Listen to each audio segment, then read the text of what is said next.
Well, two people were hit and killed by an Amtrak train last night after trying to ride their ATV over those tracks. Yeah, WMAR News' Elizabeth Worthington went to the neighborhood in Baltimore County where it happened. Elizabeth, what did you find out? On that train last night tells us the conductor had previously warned the people on board that there was congestion. So when the train came to a stop, he assumed it was just due to a traffic buildup. He says that he and other passengers around him audibly gasped when the conductor told them that the train had hit not just one, but two people on the tracks. On Sunday night, 7 Amtrak trains came to a halt and passengers were told a trespasser had been struck along their route. Baltimore County officials later announced 2 males on a 4-wheeler were killed by a train traveling from New York City to Virginia.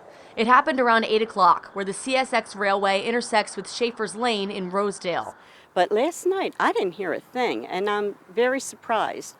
But now that you're telling me this, we usually have these 3-wheelers and 2-wheeler dirt bikes constantly going up and down the street, all hours at night. Dark night. I mean, we even put a larger lamppost so people could see. Michelle Ruth did hear police helicopters over her house, but didn't know what had happened. In her 47 years of living near the train tracks, she's heard and seen her fair share of crashes. Whether it's the trucks going over the tracks, or it's people. Sad to say, we've had homeless people live back there, and quite a few of them have got killed really bad. And it's just sad. It's sad to hear someone lost their life. In Baltimore County, it's illegal to operate off-road vehicles on private property, like the train tracks, without written permission from the property owner. ATVs aren't street legal at all. Dirt bikes can be driven on roads or public property if they're registered and tagged as a motorcycle. All off-road vehicles are prohibited within 300 feet of a home or between the hours of 8 p.m. and 7 a.m.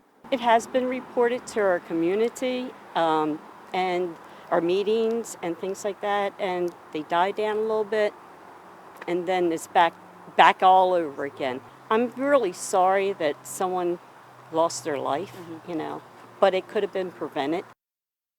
Baltimore County Police say the Amtrak Police Department is the primary agency investigating this accident, and at this point, the identities of the victims have not been released yet. All right, Elizabeth, I know you were not on that train, but you were caught up in the whole delay. Yeah, the delays lasted about an hour to 2 hours for a total of 7 trains last night. So what kind of efforts are they doing to crack down on this since they know it's such a big problem? It's a big problem in the city mostly, so that's where a lot of the efforts to crack down are coming from. In the county, not so much, but maybe this will change that. But in the city, the state's attorneys announced in the spring that they were going to start charging parents if they allow their kids to use these illegal off-road vehicles, or they're going to start fining gas stations to provide fuel for them. And there's also this B360 diversion program. We've done stories with them a couple of times in the past 3 years. They've been in operation. They try to get kids mostly from keeping out of the system for these nonviolent crimes and educating them with STEM and stuff instead. And clearly it's still a big problem, not just in the city but in the county as well. All right, Elizabeth Worthington, thanks for that report for us tonight. Thanks a lot.